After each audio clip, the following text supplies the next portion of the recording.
관계에 대해서 좀 같이 말씀을 나누려고 그래요.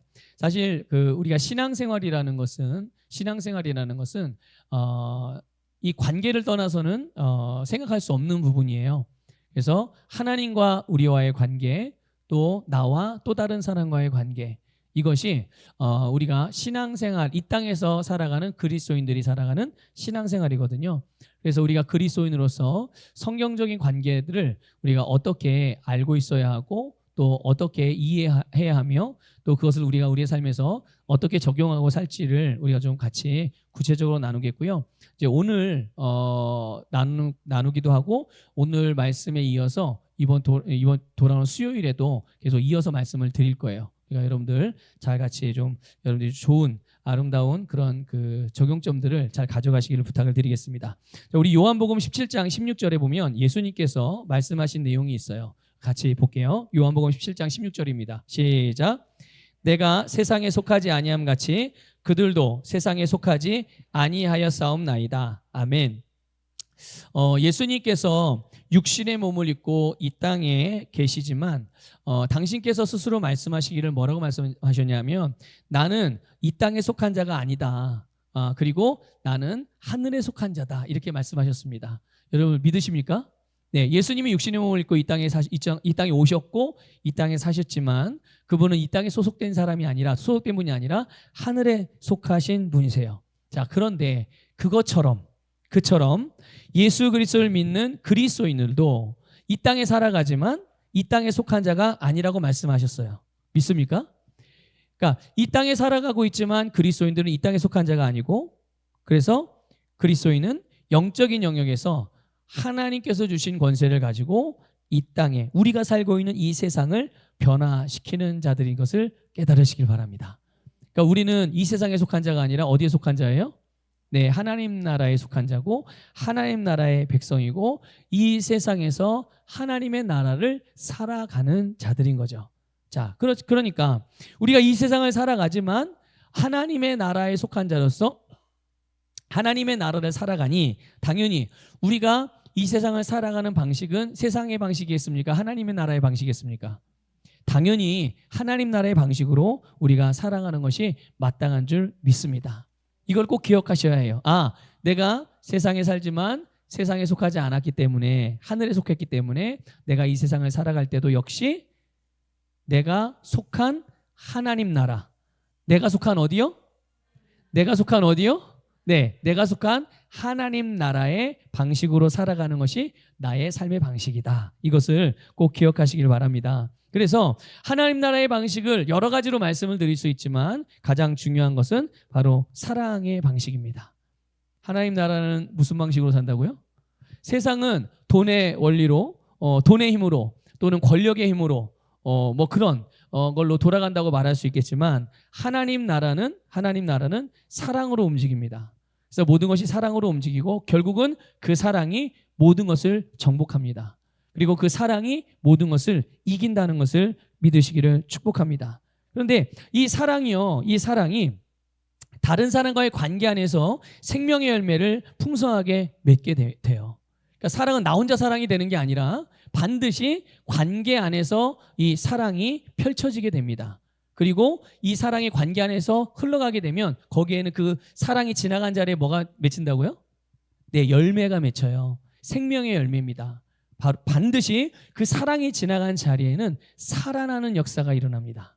회복의 역사가 일어나는 거예요. 이게 하나님 나라의 방식이고 하나님 나라가 운영되어지는 영적인 원리이고, 그 하나님 나라의 원리를 가지고 우리는 이 세상에서 하나님의 나라를 살아가게 되는 줄 믿습니다.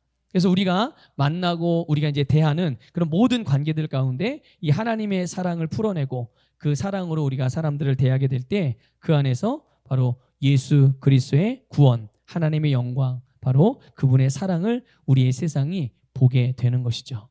여러분을 보면 하나님의 사랑이 보여지기를 축복합니다. 여러분을 만나면 하나님의 사랑을 만나게 되기를 축복합니다. 그래서 여러분을 만나면 이게 사랑이구나, 이거를 이렇게 알아지는 그런 역사가 일어나기를 축복합니다.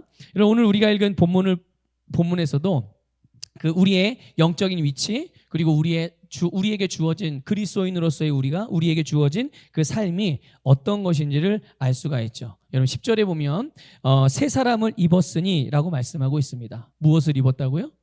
네, 새 사람을 입었다라고 말씀하고, 이거 누구에게 하시는 말이죠? 누구에게 하시는 말입니까? 누가 새 사람을 입었다는 거예요, 도대체? 네, 바로 예수 그리스도를 믿고 거듭난 그리스도인들이고 오늘 저와 여러분인 줄 믿습니다. 오늘 우리가 무엇을 입었다고요? 네, 새 사람을 입었다고 말씀하고 있어요. 근데 이 새 사람이 어떤 사람인가 보니까요, 이 세 사람의 특징을 성경은 굉장히 다양하고 여러 가지로 말씀하고 있는데, 오늘 본문에서 말씀하고 있는 바를 여러분 정확하게 좀 알게 되시기를 축복합니다. 이 진리의 말씀의 깊이와 또 넓이와 그 가치와 힘과 능력이 얼마나 풍성하신지가 계시되기를 바라요.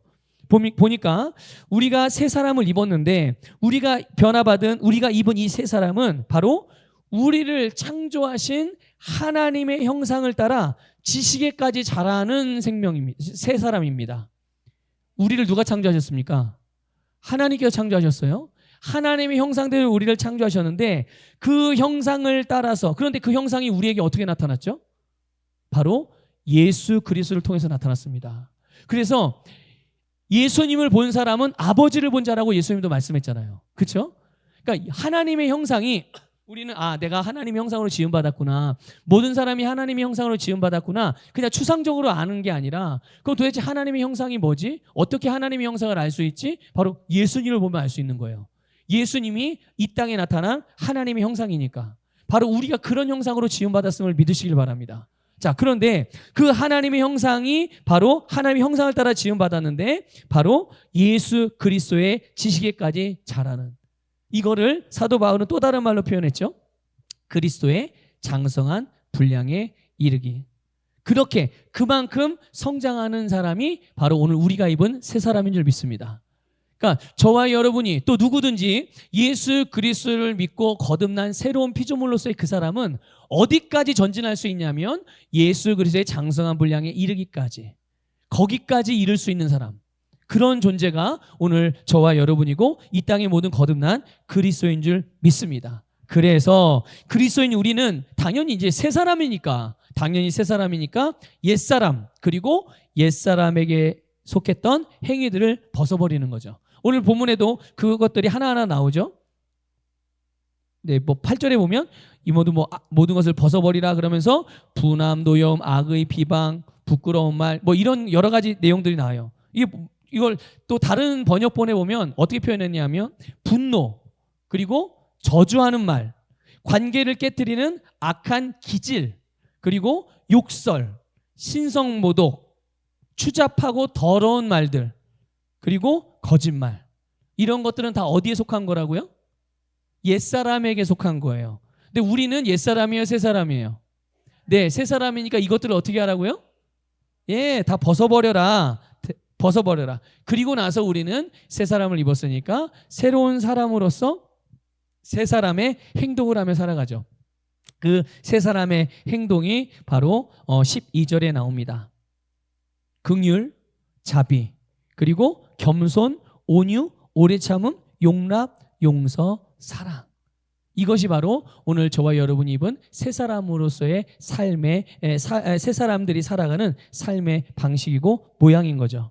그래서 여러분, 이 하나님의 자녀로서 새로운 피조물인 우리가 이 땅에서 하나님께서 우리에게 주신 모든 관계들, 그 관계가 어떤 관계든 종류는 상관없습니다.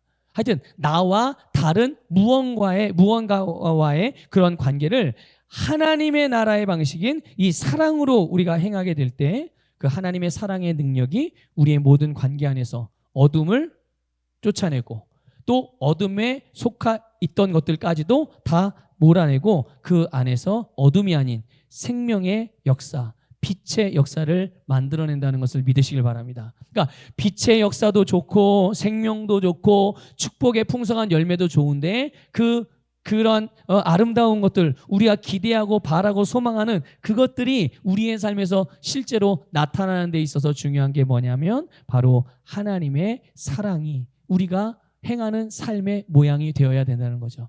우리가 그렇게 기능하고 그런 모습으로 살아가게 될 때 거기에는 풍성한 생명의 역사가 일어나게 되는 줄 믿습니다. 그래서 우리는 성경 말씀을 통해서 다른 사람들과의 관계들을 우리는 구체적으로, 성경은 굉장히 구체적으로 그 부분들에서 말씀해주고 있어요.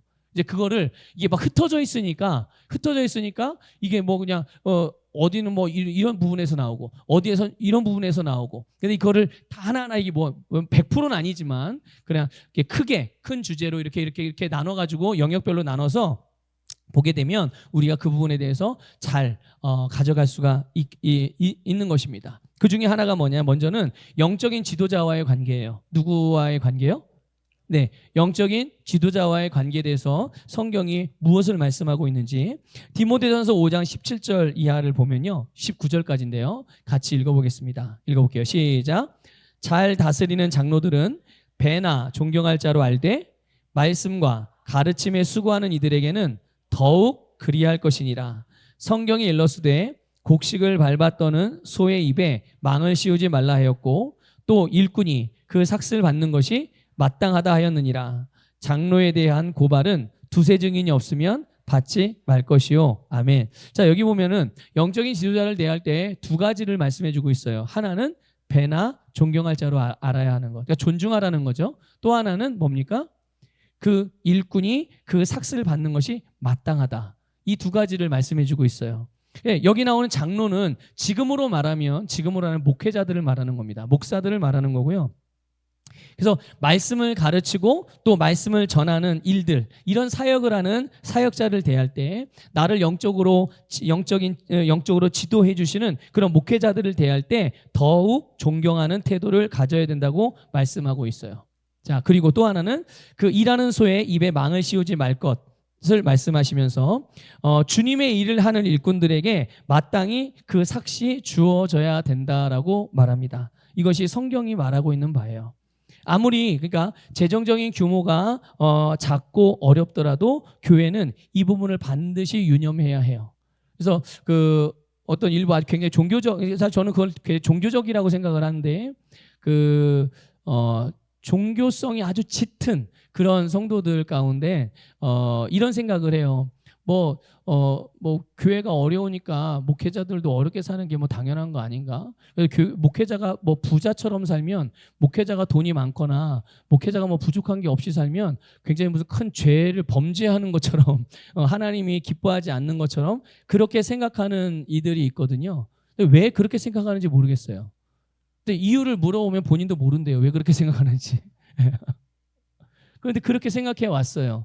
청빈, 뭐 깨끗함, 절약, 근검, 좋은 거죠. 좋은 일들이지만 그것이 목회자가 그래야 된다는 게 아니에요. 그리스도인들도 마찬가지죠.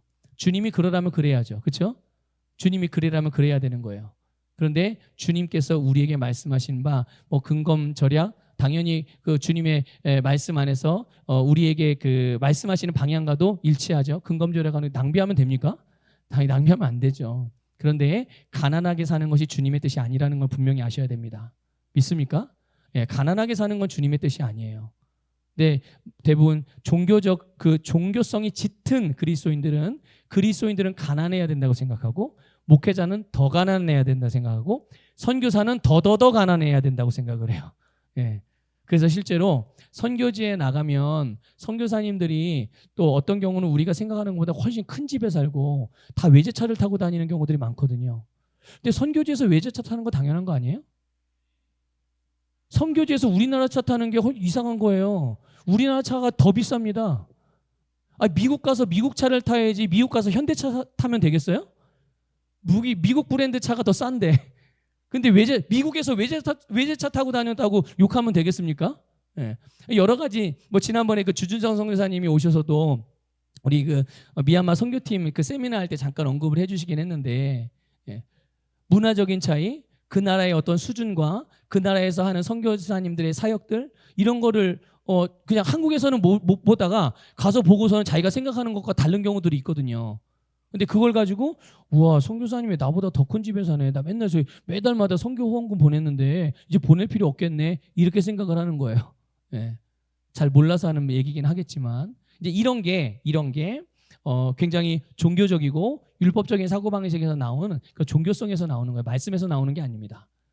그런데 어쨌든 이런 부분들을 그러니까 하나님의 말씀에서 말하고 있는 바가 무엇인지 우리가 정확하게 알면 내가 무엇을 선택하고 내가 어떻게 이해하고 또 어떻게 적용하며 살지를 그냥 누가 가르쳐주지 않아도 알 수가 있는 겁니다. 특히 우리가 이제 교회에서 재정을 사용할 때 여러 가지 분야로 사용합니다. 뭐 교육적인 분야, 선교적인 분야, 구제의 분야, 또 관리하는 분야, 여러 가지 분야로 사용하는데 가장 첫 번째 교회에서 재정을 지출하는 일에서 가장 우선순위에 두어야 되는 영역이 어느 영역이겠습니까? 담임 목회자의 사렙입니다. 담임 목회자의 생활을 책임지는 일은 교회의 가장 첫 번째 사명입니다. 이거를 꼭 기억하셔야 돼요. 그러니까 뭐 우리 교회는 뭐 이게 담임 목회자의 그 사렙이라든지 이거를 지급을 못 해가지고 어려움이 있는 그런 정도는 아니에요. 그런 정도는 아닌데 지금 이제 어려운 교회들이 많이 있죠. 그래서 실제로 저도 이제 그 월곶에서 그 미자립 교회를 그 사역할 때 사례비가 없었어요. 교회에서 사례비가 없어서 여기저기서 이제 선교 후원금을 받아서 생활을 유지하기도 했고 그런 생활도 이제 저도 해봤고 지금도 수많은 목회자들 또 교회들이 그런 어려움에 있어요. 어려움에.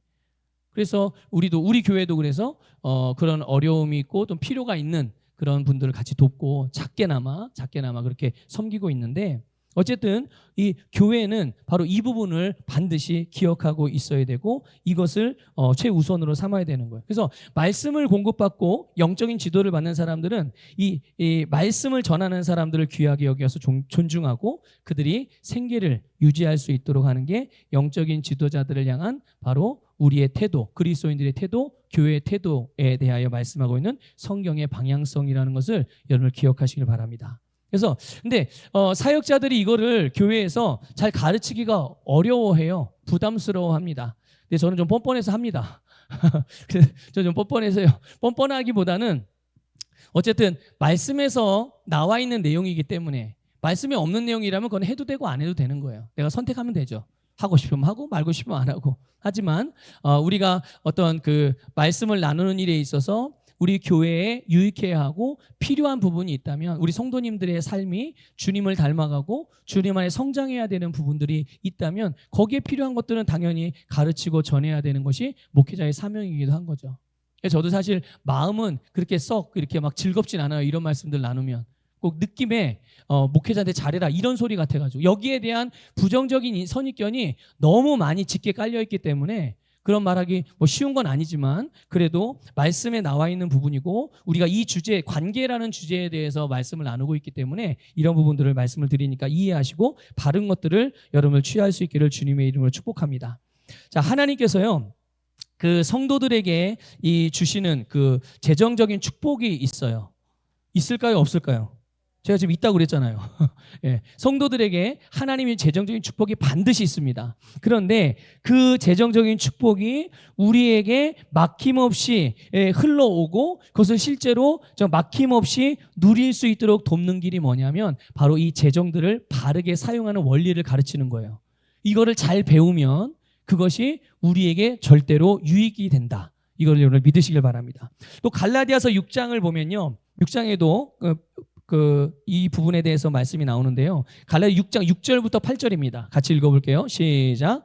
가르침을 받는 자는 말씀을 가르치는 자와 모든 좋은 것을 함께하라. 스스로 속이지 말라. 하나님은 업신여김을 받지 아니하나니 사람이 무엇으로 심든지 그대로 거두리라. 자기의 육체를 위하여 심는 자는 육체로부터 썩어질 것을 거두고 성령을 위하여 심는 자는 성령으로부터 영생을 거두리라. 아멘. 자, 여러분 오늘도 이 말씀에서도요. 우리가 말씀을 배우는 자는 말씀을 가르치는 자와 마땅히 모든 것을 어떻게 하라고요? 모든 좋은 것을 함께 나누라라고 말씀하세요. 오늘 우리 오전에도 좋은 것을 나누는 사람들이 그리스도인이라 말씀드렸죠? 네. 여러분 저에게 좋은 것을 좀 나눠주세요. 그래서 이렇게 그리스도인들이 자기에게 말씀을 가르치는 그런 영적인 리더들에게 자기의 좋은 것들을 함께 나누게 될 때 무엇을 심든지 그 열매를 그대로 거둔다라고 말씀하고 있어요. 그 열매를 그대로 거둔다. 그러니까 여러분 성도들이 목회자의 어떤 사역에 대해서 전적으로 후원하고 순종하는 자세를 유지하는 것이요, 여러분, 바로 그리스도인이 자기 자신을 말씀으로 지도하고 양육하는 이 영적인 지도자들과의 맺어야 되는 바른 관계입니다. 그러니까 목사님 따로 나는 나 따로 이게 아니에요. 이게 여러분들 이 원리 안에서 잘 기능할 수 있기를 축복합니다. 그래서 성도들이요, 여러 가지 통로를 통해서 이제 영적인 지도자들을 돕죠. 그리고 그들을 향한 어떤 존중하는 그런 마음을 가지고 여러 가지 표현을 합니다. 자, 근데 그게 어떤 유익을 가져오냐면요, 나를 지도하는 영적인 지도자가 가진 기름 부음이 있거든요. 믿습니까? 각자 교회의 목회자는 그 하나님이 그 목회자에게만 부으시는 기름 부음이 있어요. 그러니까 저도 저에게만 있는 기름 부음이 있고요, 이웃 교회는 이웃 교회 목회자에게만 부으시는 기름 부음이 있어요. 근데 내가 만약에 일반 성도인데 나를 가르치고 나를 지도하는 영적인 지도자인 목사님에게 내가 그 목사님의 사역에 전적으로 후원을 하면서 함께 하게 될 때, 좋은 것을 나누게 될 때 그 목사님에게 있는 기름 부음이 나에게 흘러옵니다. 이걸 좀 그냥 그 성도 입장에서 표현하면 이런 거예요. 끌어오는 거예요. 목회자들에게 있는 기름 부음을 그 하나님이 그들에게 붓는 기름 부음을 자기에게로 끌어와서 그 목회자를 통해서 일어나는 아름다운 축복의 역사들이 자기에게도 일어나게 만듭니다. 주님께서 말씀하시기를 선지자를 대접하는 자에게 무슨 상이 주어진다고 그랬죠? 혹시 아세요? 선지자를 대접하는 자에게는 선지자의 상을 받는다고 그랬어요. 여러분, 선지자의 상이 뭔지 아십니까? 선지자를 대접하면 선지자의 상을 받는데요. 선지자의 상이 뭐냐면, 여러분, 구약에도 이 구약적인 배경이 있는 거예요. 구약적인 배경이 있는데 대제사장, 제사장, 레위인들이 있잖아요. 이 사람들 다 어디에서 일하는 사람들이에요? 성막이나 성전에서 일하는 사람이잖아요. 이들에게는 하나님이 땅을 주셨을까요? 안 주셨을까요? 주셨어요? 안 주셨어요? 기업을 주셨을까요? 안 주셨을까요? 세상의 기업을 안 주셨어요. 이스라엘 백성이 12지파인데요. 12지파인데 이렇게 대제사장, 제사장, 레위인들에게는 땅을 따로 주지 않습니다. 나머지 지파들은 다 자기 사업하면서 땅을 일구고 거기서 일해서 얻는 수입으로 부자가 될 수도 있고 뭐 게으르면 가난하게도 될 수도 있고, 그래서 그렇게 살게 했거든요. 그런데 이들에게 준 거는 다른 게 아니라 바로 그 나머지 지파들의 모든 이스라엘 백성들의 헌금으로 살게 했어요. 헌금으로. 그러면서 하나님께서 말씀하시기를 내가 너의 기업이다, 이렇게 말씀하세요. 믿습니까? 그러니까 대제사장, 제사장, 레위인들의 기업은 세상의 땅이 아니에요. 세상의 땅이 아니고 누가 기업이에요? 네, 하나님이. 그래서 이스라엘 백성들에게 하나님께서 땅을 주셨는데, 그래서 성막을 중심으로 해서 사방 동서남북 세 지파씩 네 부분, 동서남북 4개로 나눠서 거기에 땅을 주셨잖아요. 이렇게. 그리고 나서 다 줬는데 이제 제사장들하고 레위인들만 남은 거예요. 이제 우린 뭐지? 이러고 있는 그런 상황이죠. 그때 하나님께서 내가 너의 기업이다, 이렇게 말씀을 하십니다. 이게 선지자의 상이에요. 하나님이 기업이세요. 그래서 선지자를 대접하는 자들에게는 하나님이 그 선지자의 기업이기 때문에 하나님이 그들에게 주시고자 하는 모든 것들을 다 주십니다. 필요한 것들을 다 주시는 그런 기름 부음과 복이 흐르기 때문에, 그래서 성도들이 그 목회자에 대하여 말씀 안에서 바르게 기능을 하고 바른 관계를 맺어가면 그거를 내 걸로 끌어오는 그런 일들이 일어난다는 것을 믿으시길 바랍니다. 네, 이게 바로 그런 의미로 말씀을 주시는 거예요.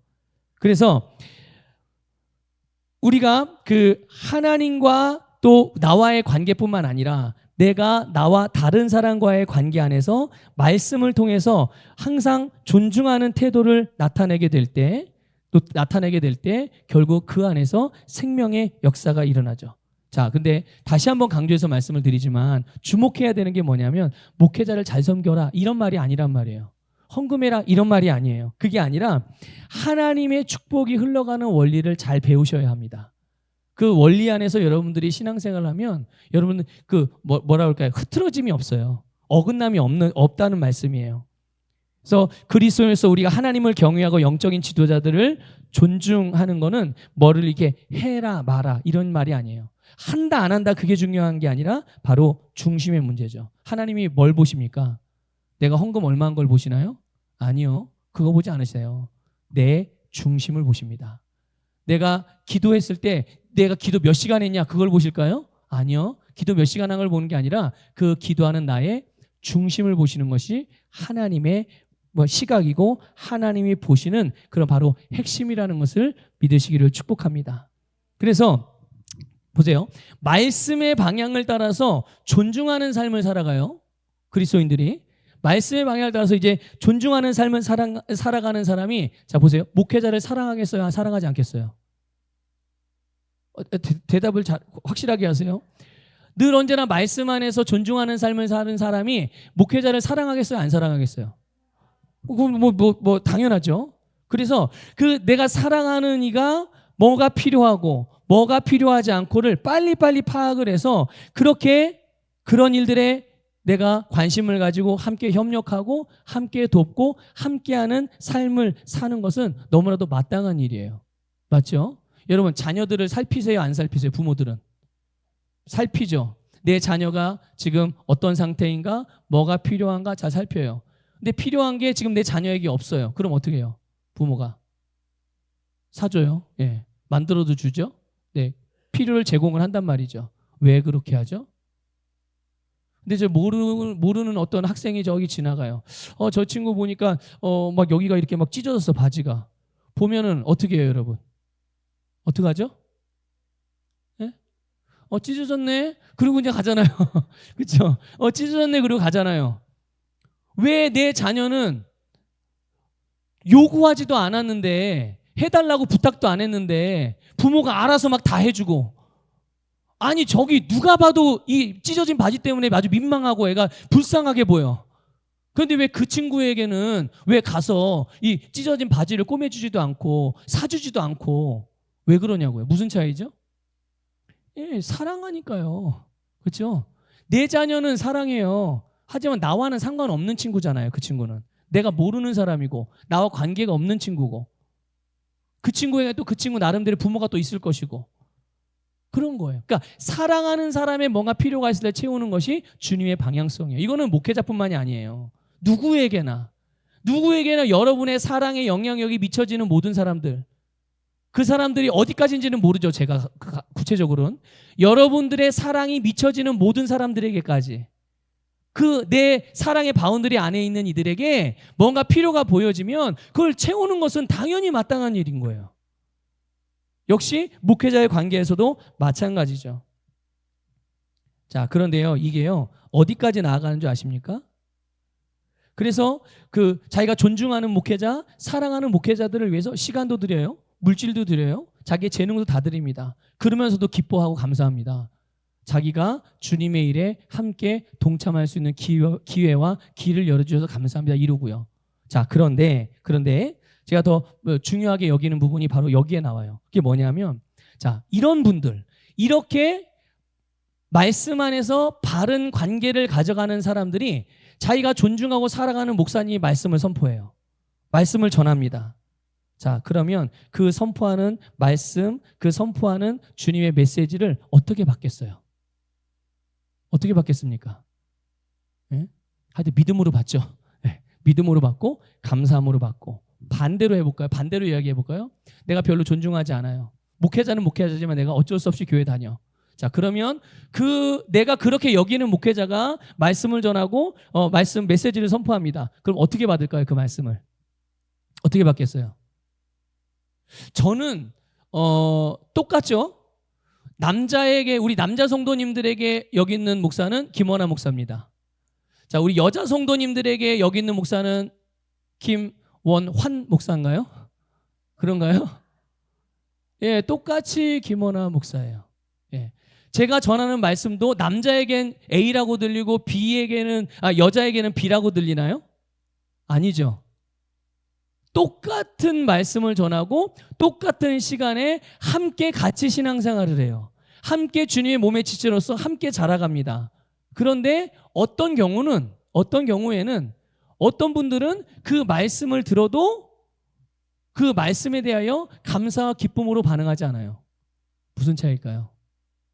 똑같은 말씀을 듣고 똑같은 시간에 같은 교회에서 같이 주님 안에서 같은 주님의 일들을 하며 헌신하는데 어떤 분들에게는 그 메시지가 매 시간 아주 기쁘고 감사하고 정말 내 인생의 모든 문제를 해결하는 해답으로 여겨져서 그 말씀 때문에 계속 진부하고 전진하는 삶을 살아가는데 어떤 경우에는 그게 그렇게 안 되는 거죠. 무슨 차이겠습니까? 그거는 믿음의 차이이기 이전에 자기와 목회자와의 관계의 차이가 있는 거예요. 내 안에서 내가 말씀의 지도를 받고 또 말씀의 가르침을 받는 그 목회자에 대한 나의 관점이 그 관계가 어떠하냐. 아까 말씀드렸잖아요. 성도들이 그 목회자를 대하는 자세가 말씀 안에서 바르게 기능을 하면 그래서 그렇게 바르게 섬기면 말씀대로 섬기면 목회자에게 흐르는 영적인 기름 부음을 자기 걸로 끌어온다니까요. 그 기름 부음을 끌어온다는 것 자체가 중요한 게 아니에요. 그 기름 부음이 내 인생에, 내 가정에, 내 삶에 어떤 영향력을 나타내겠어요. 여러분, 기름 부음은 성령의 능력입니다. 성령의 놀라운 역사이십니다. 그런 부분들이 바로 우리가 영적으로 바르게 기능할 때 나타나게 되는 너무나도 중요한 부분이에요. 그러니까 이런 신앙생활을 하는 분들은 삶에서 말씀이 실제가 되는 일이 누구보다 많이 경험할 수밖에 없는 거예요. 왜냐? 하나님의 말씀은, 자, 저를 따라해 볼게요. 하나님의 말씀은 존중받는 곳에서 효력을 나타낸다. 믿습니까? 하나님의 말씀은 당신의 말씀이 존중받는 곳에서 능력을 나타내세요. 하나님의 말씀을 무시하고 하나님의 말씀을 별거 아닌 걸로 여기고 하나님의 말씀을 두 번째, 세 번째로 밀어놓는 사람들에게서는 그 말씀이 나타내는 일으키는 능력을 보기가 어려운 거죠. 이해가 되시죠? 그래서 우리는 어떤 관계이든지 오늘 특별히 이제 관계에 대한 이 오후 시간에 관계에 대한 부분을 말씀드리니까 이 어떤 관계이든지 말씀이 그 관계와 관련된 영적인 진리 안에서 내가 기능할 때 그것이 곧 말씀이 존중받는 것이고 그렇게 말씀이 존중받으면 그 말씀이 갖고 있는 능력이 나타나게 되는 줄 믿습니다. 자, 그 다음에 우리가 두 번째로 보게 되면 성도 간에 성도가 성도를 대할 때 우리가 어떻게 관계를 맺어가야 될까? 뭐 자세한 거를 말씀드리기 어려워서 간단하게만 말씀드릴게요. 빌립보서 2장 1절부터 4절을 좀 볼게요. 빌립보서 2장 1절부터 4절. 이게 성도와 성도를 어떻게 대해야 되는지에 대해서 말씀하고 있는 부분이에요. 같이 읽어보겠습니다. 시작. 그러므로 그리스도 안에 무슨 권면이나 사랑의 무슨 위로나 성령의 무슨 교제나 긍휼이나 자비가 있거든 마음을 같이하여 같은 사랑을 가지고 뜻을 합하며 한 마음을 품어 아무 일에든지 다툼이나 허용으로 하지 말고 오직 겸손한 마음으로 각각 자기보다 남을 낮게 여기고 각각 자기를 돌아볼 뿐더러 또한 각각 다른 사람들의 일을 돌보아 나의 기쁨을 충만하게 하라. 아멘. 예. 여러분, 성도와 성도와의 관계에 있어서 가장 중요한 게 뭐냐? 바로 하나됨입니다. 하나됨이에요. 성도와 성도는 하나 되어야 합니다. 교회 안에서 모든 성도들과 모든 부서와 모든 연령대 다 예수 안에서 하나 되어야 되는 줄 믿습니다. 이게 사실은 가장 중요한 거예요. 그래서 하나됨을 위해서 하나님께서 우리에게 주신 그리스도의 몸으로서 하나됨을 위해서 피해야 되는 게 있어요. 절대적으로 피해야 되는 거. 그게 뭐냐? 다툼이나 허용입니다. 다툼이나 허용. 뭐 다툼은 당연히 하나됨에서는 아주 치명적인 그런 결과를 가져오는 거죠. 허영은 뭘까? 허영이 무슨 의미죠? 허영? 자기를 높이는 일입니다. 자기 과시하는 걸 말하는 거예요. 내 이름 알아줘. 나를 좀 인정해줘. 내가 하는 거 좀 칭찬 좀 해줘. 나 비난하지 말고 나를 좀 존재감 좀 높여줘. 이런 거, 이게 이제 이 허영 안에 들어있는 여러 가지 모습들이에요. 이것을 피해야 되는 것이 여러분 믿으시길 바랍니다. 그리고는 같은 사랑을 갖고 한 마음을 품어서 겸손하게 서로 배려하고 섬길 때 그게 하나님의 기쁨이 되는 것임을 믿습니다. 그래서 여러분 우리는 이 하나됨을 위해서는 반드시 섬김이 필요하잖아요. 사실 섬김은 그리스도인의 삶의 태도고, 그렇죠? 자, 그런데 이 섬김은 내가 섬기고 내가 하고 싶은 대로 하는 게 섬김이 아니에요. 그리스도인의 섬김은 내가 하고 싶은 대로 섬기는 게 아니라 섬김을 받는 성도의 필요와 수준을 살펴서 해야 되는 겁니다. 나는 돈이 필요한데 자꾸만 이 컵을 사다 줘. 섬긴다고. 예? 나는 돈이 필요하다니까요. 근데 자꾸 컵을 사도 어떻게 하라는 거야? 이거 뭐 당근에다 내놓고 팔아서 쓰라는 얘기예요? 어떻게 해야 돼? 나를 사랑하는 성도 누군가가 나를 섬기고자 할 때는 내 필요가 뭔지를 그 사람이 잘 살펴서, 반대로 얘기하면 내가 누군가를 섬기고자 하는 마음이 있어요. 지나가다 뭘 봤어.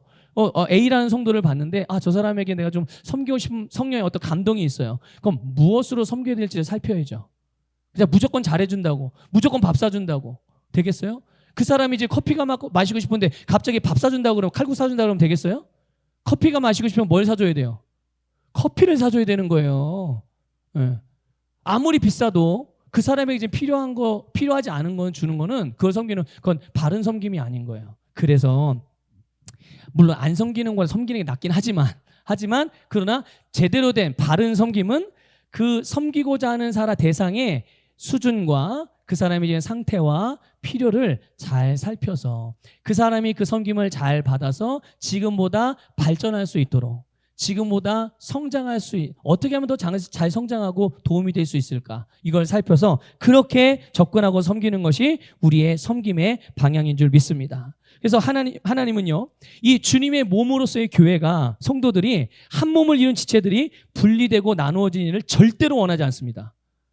만일 교회든 그것이 셀이든 아니면 선교회든 부서든 어디에선가 만약에 깨지고 흐트러지고 이런 일이 발생을 했다, 그럼 거기에는 반드시 사단의 불화살을 맞은 겁니다. 어떻게 해야 돼요? 결국 찢어져서 끊어져 내보내야 돼요? 나가야 돼요? 아니에요. 싸매서 결국은 회복시켜야 되는 겁니다. 본인이 그런 사람이라면 본인도 회복돼야 되는 거예요.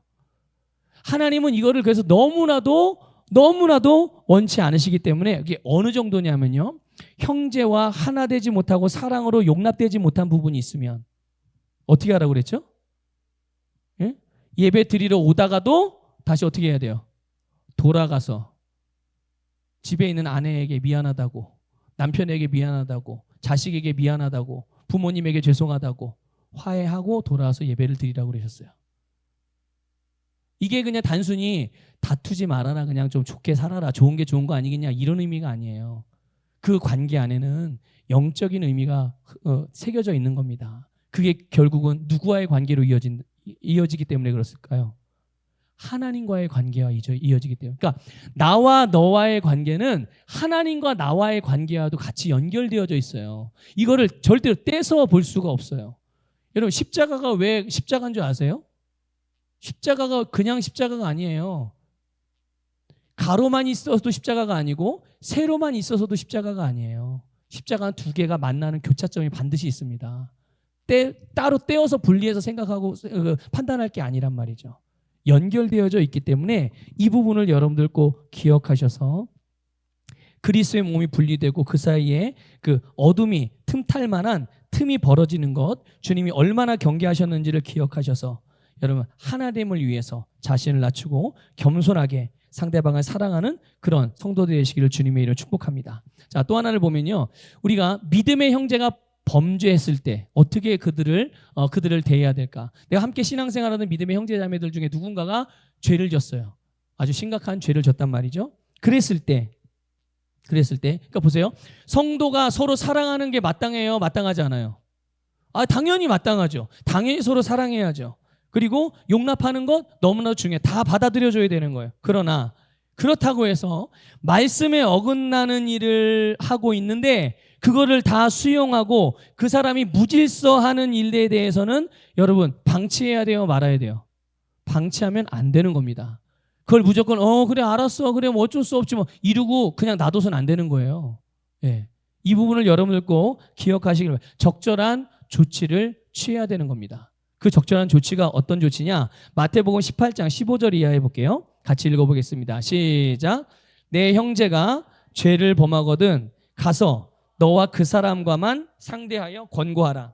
만일 들으면 네가 내 형제를 얻은 것이요 만일 듣지 않거든 한두 사람을 데리고 가서 두세 증인의 입으로 말마다 확증하게 하라. 만일 그들의 말도 듣지 않거든 교회의 말하고 교회의 말도 듣지 않거든 이방인과 세리와 같이 여기라. 아멘. 자, 이게 무슨 말이냐면요. 중요한 것은 처리 방식이 중요한 게 아니라 그 바탕에 있는 중심이에요. 그러니까 모든 과정이 처벌하는 게 목적이 아니에요. 뭔가 잘못했을 때 처벌하는 게 목적이 아니라 어떻게든 형제를 돌이켜서 얻는 게 목적이에요. 그 영혼이 살아나고 회복되는 게 목적입니다. 그래서 이것을 반드시 기억해야 되고요. 그래서 사랑과 존중하는 심령을 따라서 이루어져야 되는 거죠. 주님께서 말씀하시기를 먼저는 당사자에게 해명할 수 있는 기회를 주는 겁니다. 1대1로 당사자. 그래서 그 사람이 옳은 길로 돌이킬 수 있도록 돕는 거예요. 자, 그런데 그래도 변화가 없네. 어떻게 해야 된다고요, 그러면? 변화가 없어요? 그러면 두 사람을 데리고 가서 다시 어떻게 해요? 다시 권면합니다. 그래도 변화되지 않으면요. 네. 교회에 알려야 되는, 이 교회에 알려야 된다는 거는 목회자에게 알리라는 말이에요. 그 다음에는 목회자에게 알려서 또 장로님에게 알려서 같이 함께 그에게 권면을 하는 거죠. 이제 그래도 듣지 않아요.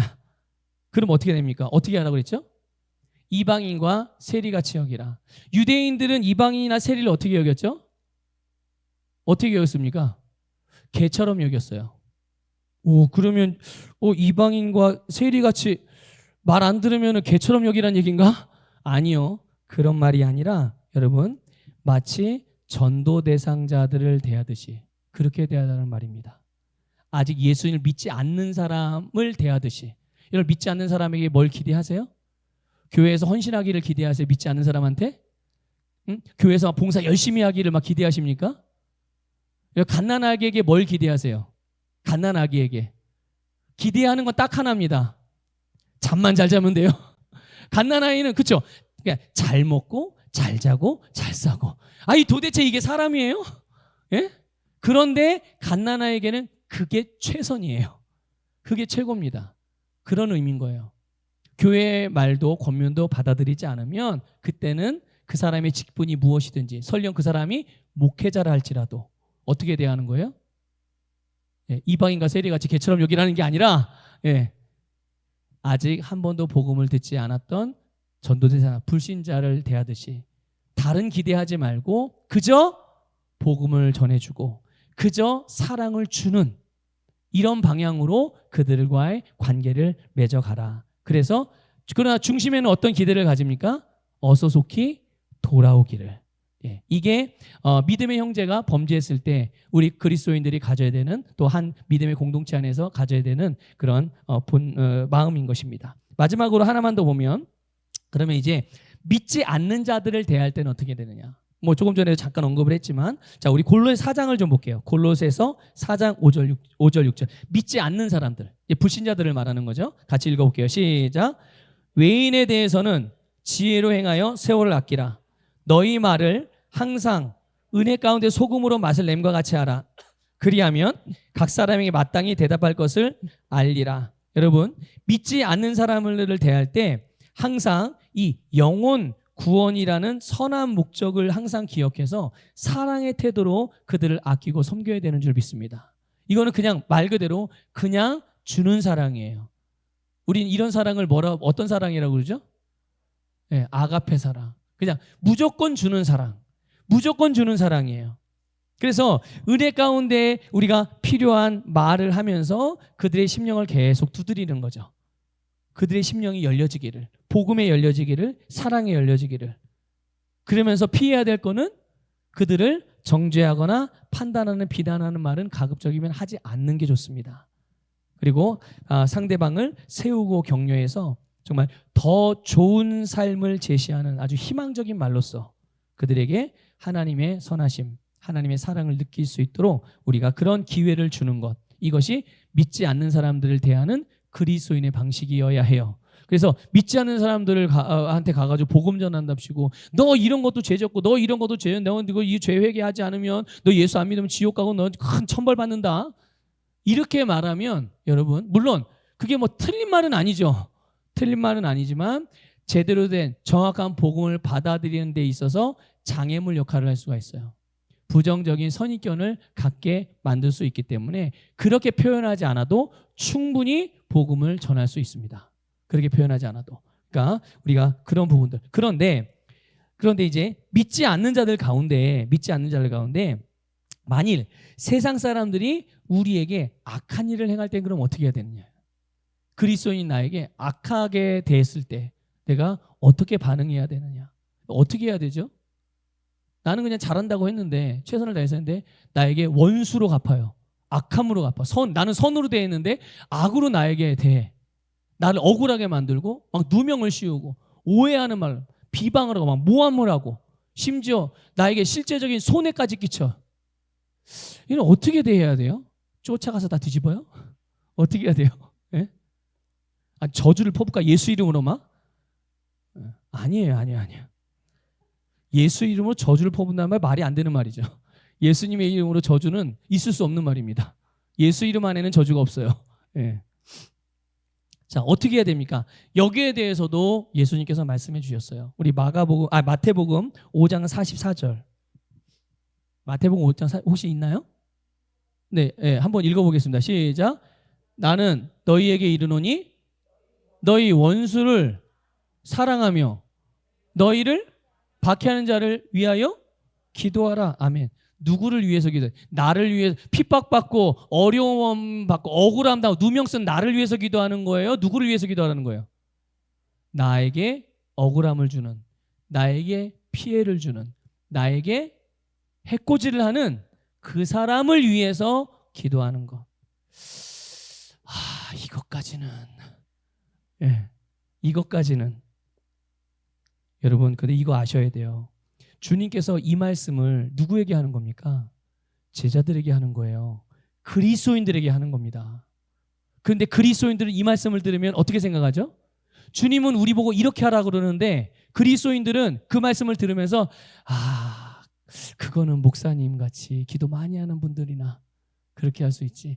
나같이 미천하고 이렇게 뭐랄까요? 믿음이 눈금도 없는 나 같은 사람은 그렇게 못해요. 그냥 목사님 저를 위해 기도나 해주세요. 이렇게 반응하는 경우들이 많죠. 근데 잘 기억하세요. 이 말씀을 예수님이 누구에게 하셨는지 제자들이요, 그리스도인들에게 하신 말씀이고 오늘 나에게 하신 말씀이에요.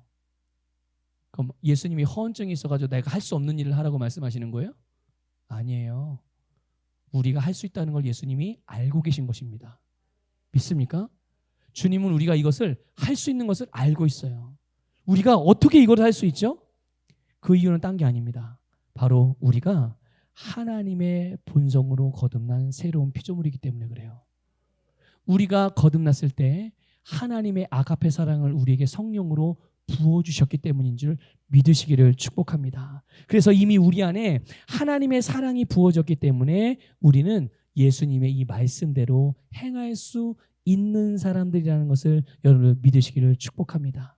그래서 우리에게 악하게 구는 사람이라 할지라도 그 사람을 꾸준하게 존중하고 사랑하면서 더 나아가 그들을 축복하며 기도하다 보면 그들이 우리에게서 특별함을 발견하게 됩니다. 특별함을 발견하게 되고 결국은 그래서 내가 가진 것을 그 사람도 갖고 싶어하는 갈망이 생기게 돼요. 너는 어떻게 그렇게 살아? 나도 좀 그랬으면 좋겠는데. 혹시 이런 말들 들어본 적 있으세요? 네? 나도 당신처럼 그런 마음 좀 그렇게 편했으면 좋겠는데. 네, 잘하고 계신 겁니다. 잘 살고 계신 거예요. 그러면 네.